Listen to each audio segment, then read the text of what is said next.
Channel को subscribe करें और घंटी वाले बटन को दबाएं। श्री सद्गुरु महाराज की जय। गुरु महाराज का प्रवचन राजगीर विशेषाधिवेशन के शुभ अवसर पर। प्यारे लोगों, संतों ने जीव कल्याण के हेतु भक्ति का प्रचार किया है।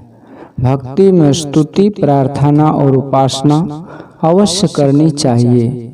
ईश्वर को जानना हमारे लिए बहुत कठिन है। उन्हें जानने वाले संत होते हैं। संत की अवश्य स्तुति होनी चाहिए।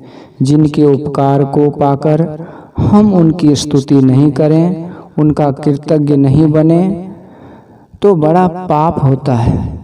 इसलिए उनकी भी स्तुति करें। फिर संतों में से कोई गुरु होते हैं, उनका बार बार उपकार होता है। हेतु रहित जग जीव उपकारी। संतगण ईश्वर के सेवक अवश्य होते हैं। जिसमें ईश्वर की भक्ति नहीं, वे संत नहीं हो सकते।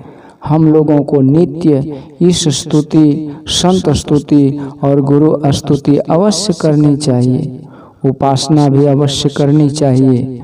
ब्रह्म मुहूर्त काल स्नान के बाद तुरंत फिर सायंकाल पवित्र होकर बैठो। जो नहीं जानते हो इसकी युक्ति गुरु से सीखो। अभी जो कुछ पाठ हुआ उसमें ईश्वर स्वरूप का ही वर्णन किया गया है।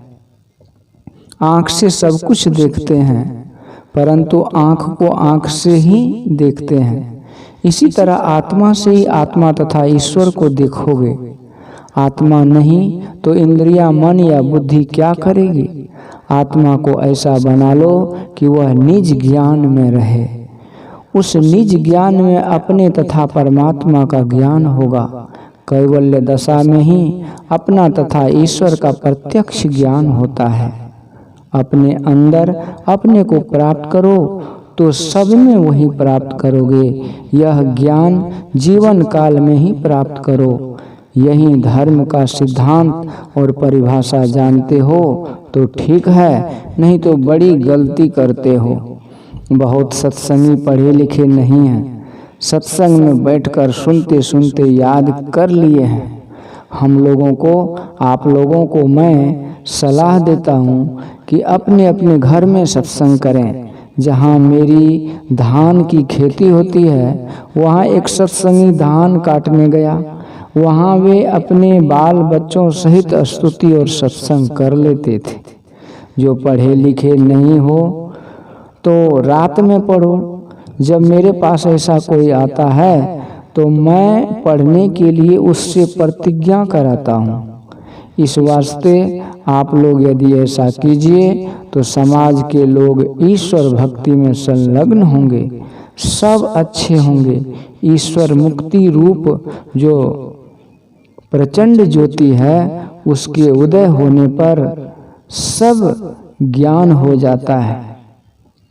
इसलिए ईश्वर भक्ति में सब कोई संलग्न होइए और घर का भी काम कीजिए। संसार में रहते हुए काम अवश्य करना होगा।